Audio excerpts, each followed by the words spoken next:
পণ্য আমদানি ও রফতানির প্রক্রিয়ায় জড়িত থাকে নানা পক্ষ ও প্রতিষ্ঠান। অনেক সময় সরাসরি যোগাযোগ হয় না, মাঝখানে মধ্যস্থতা করে একজন বাইং এজেন্ট। রফতানি পণ্য বুঝে নিয়ে গন্তব্যস্থলে পৌঁছে দেয় জাহাজ কোম্পানি, আর ডেলিভারি এজেন্ট হিসেবে আমদানিকারকের হাতে সেই পণ্য তুলে দেয় ফ্রেট ফরওয়ার্ডার। এক্ষেত্রে আমদানিকারককে পণ্য ডেলিভারি নেয়ার আগে ব্যাংকে রফতানি পণ্যের মূল্য পরিশোধ সহ সব প্রক্রিয়া শেষ করে শিপিং এজেন্টকে মূল বিএলের কপি জমা দিতে হয়। আইন অনুযায়ী সব কাগজ বুঝে নিয়ে পণ্য ডেলিভারি দেওয়ার দায়িত্ব শিপিং এজেন্ট ও ফ্রেট ফরওয়ার্ডারের। বিজিএমইএ এর অভিযোগ, অনেক সময় মূল বিএল ও ব্যাংকের কাগজপত্র ছাড়াই কপি বিএল দিয়ে পণ্য ডেলিভারি নিয়ে নিচ্ছেন আমদানিকারক, অথচ ওই ক্রেতা ব্যাংকে টাকা পরিশোধ করেনি। এতে রফতানি করেও হাজার হাজার কোটি টাকা দেশে আসছে না পোশাক কারখানার। সম্প্রতি এমন এক জালিয়াতির ঘটনায় যুক্তরাষ্ট্রে $4 লাখ পোশাক রফতানি করেও মূল্য পাননি চট্টগ্রামের প্রতিষ্ঠান ম্যালো ফ্যাশন লিমিটেড। এজন্য শিপিং কোম্পানি ও ফরওয়ার্ডারকে দায়ী করে মামলা করেছেন তিনি। তারা অন্যায় করছে, তারা এখানে আইনের বাইরে যে উইদাউট ব্যাংক ডকুমেন্ট মাল আপনার বায়ারকে হ্যান্ডওভার করে ফেলছে।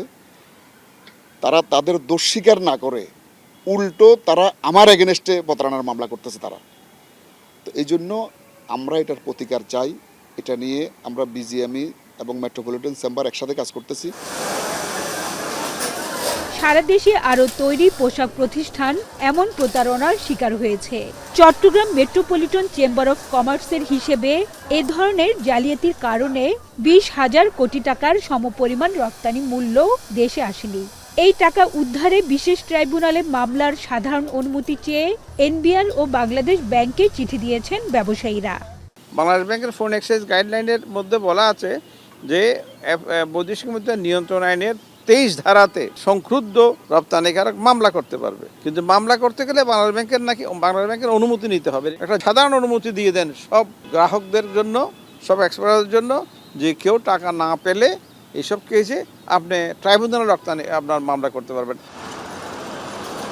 পোশাক কারখানা ম্যালো ফ্যাশনের এই জালিয়াতির ঘটনায় গত জুন মাসে ত্রিপক্ষীয় সালিশ করে চট্টগ্রাম কাস্টমস হাউজ।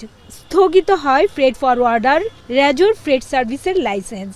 ওই সময় 3 মাসের মধ্যে রফতানির টাকা ফেরত দেওয়ার প্রতিশ্রুতি দেয় রেজর ফ্রেট।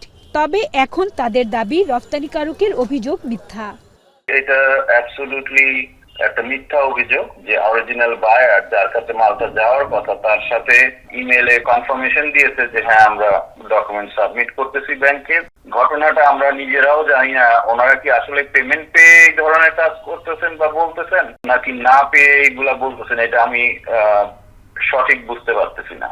এমন ঘটনার দায় নিতে নারাজ শিপিং কোম্পানি ওয়ানলাইনও। তাদের দাবি, ক্যারিয়ার হিসেবে তারা শুধু চট্টগ্রাম থেকে পণ্যটি যুক্তরাষ্ট্রের বন্দরে পৌঁছে দিয়েছে। এ ঘটনায় উল্টো রফতানিকারক, ফ্রেট ফরওয়ার্ডার ও বাইং এজেন্ট পিনাকলের বিরুদ্ধে মামলা করেছে শিপিং কোম্পানি।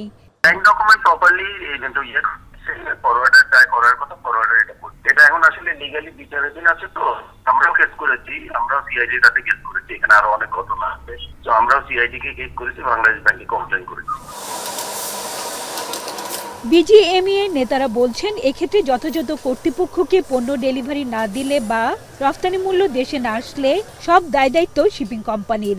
ফরওয়ার্ডাররা আপনার যেই বিএলএ যে সমস্যা, সেখানে দেখা যাচ্ছে যে সরাসরি আপনার শিপিং লাইন্সে কোনো রেসপন্সিবিলিটি না নিয়ে ওই মালটা আপনার কাস্টমারকে দিয়ে দিচ্ছে। এইখানে আমরা যেহেতু মাল এক্সপোর্ট করতেছি, সেটা হচ্ছে যে shipping lines has to take the responsibility without knowledge of the customers, যারা এক্সপোর্টার্স, এবং ব্যাংকের পারমিশন ছাড়া, এই আপনার অথরিটি ছাড়া এটা সে মাল কীভাবে ডেলিভারি দেয়।